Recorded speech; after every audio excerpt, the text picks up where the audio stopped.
Hello বন্ধুরা, আপনারা হয়তো ইতিমধ্যে জেনে গিয়েছেন বাংলাদেশের ছোট পর্দার জনপ্রিয় অভিনেতা জিয়াউল ফারুক অপূর্ব বাবা হয়েছেন। বাবা হলেন ছোট পর্দার তারকা অভিনেতা জিয়াউল ফারুক অপূর্ব। তার স্ত্রী শাম্মা দেওয়ান কন্যা সন্তান জন্ম দিয়েছেন। শুক্রবার 12 ডিসেম্বর দুপুর সোশ্যাল মিডিয়া ফেসবুক অ্যাকাউন্ট থেকে দেয়া এক পোস্টে বিষয়টি নিশ্চিত করেছেন জিয়াউল ফারুক অপূর্ব। তিনি পোস্টে নবজাতকের হাতের ছবি জুড়ে দিয়েছেন, সঙ্গে নবজাতকের নামও জানিয়ে দিয়েছেন। কন্যার সন্তানের নাম রেখেছেন আনায়া। আর বর্তমানে নবজাতকের আনায়া ও তার মা শাম্মা দুজনেই সুস্থ আছেন। অপূর্ব পোস্টে লিখেছেন, আলহামদুলিল্লাহ, আনন্দ আর কৃতজ্ঞতার সঙ্গে জানাচ্ছি আমাদের কন্যা সন্তান আগমন ঘটেছে। এই দুনিয়ায় তোমাকে স্বাগতম প্রিয় আনায়া। এ তারকা 2021 সালে সেপ্টেম্বর যুক্তরাষ্ট্র প্রবাসী শাম্মাকে বিয়ে করেন। বিয়ের 4 বছর পর কন্যা সন্তানের আগমন হলো এই দম্পতির। এর আগে 2011 সালে 21শে ডিসেম্বর অদিতিকে বিয়ে করেন জিয়াউল ফারুক অপূর্ব, কিন্তু 2020 সালে বিচ্ছেদ হয় তাদের। এই সংসারে আয়াস নামে এক পুত্র সন্তান রয়েছে তাদের।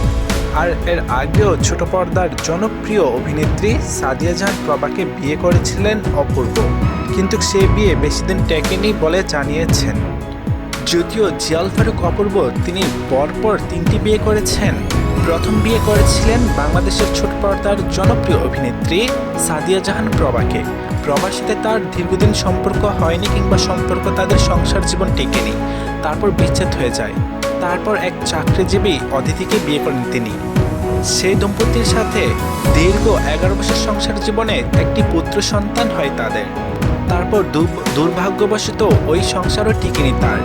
তারপর তিনি যুক্তরাষ্ট্র প্রবাসী শাম্মাকে বিয়ে করেন। এমনকি জিয়াউল ফারুক অপূর্ব শাম্মাকে বিয়ে করার পর দীর্ঘ 4 বছর পর তাদের এবার কন্যা সন্তান এসেছেন পৃথিবীতে। আর জিয়াউল ফারুক অপূর্বর কন্যা সন্তানের নামও রাখা হয়েছে নাম আনায়া। আর পুত্র সন্তান যিনি আগে রয়েছেন ওর নাম ছিল আয়াস। সুতরাং আমাদের পছন্দের জিয়াউল ফারুক অপূর্ব তিনি 2 সন্তানের বাবা। তার প্রথম ছেলে হলো আয়াস, আর এখন জন্ম নিয়েছেন একটি কন্যা সন্তান যার নাম আনায়া। বিশেষ করে জিয়াউল ফারুক অপূর্বর তার অভিনয় দুর্দান্ত ছিল ছোট পর্দায়। এমনকি খুব ভালো ভালো কাজ করে জনপ্রিয়তা অর্জন করে নিয়ে নিয়েছেন সকলের কাছে। বিশেষ করে তার বড় ছেলে নাটকটি খুব সাড়া পেয়েছিলেন সকলের কাছে, এমনকি ভালোবাসা অর্জন করে ফেলেছিলেন সেই নাটকে। তারপর থেকে তাকে আর পিছে তাকাতে হয়নি। এরপর থেকে ভালো ভালো গল্পে কাজ করে দর্শকদের উপহার দিয়ে গিয়েছেন এই অভিনেতা। আর আমাদের সেই পছন্দের অভিনেতাই ব্যক্তিগত জীবনে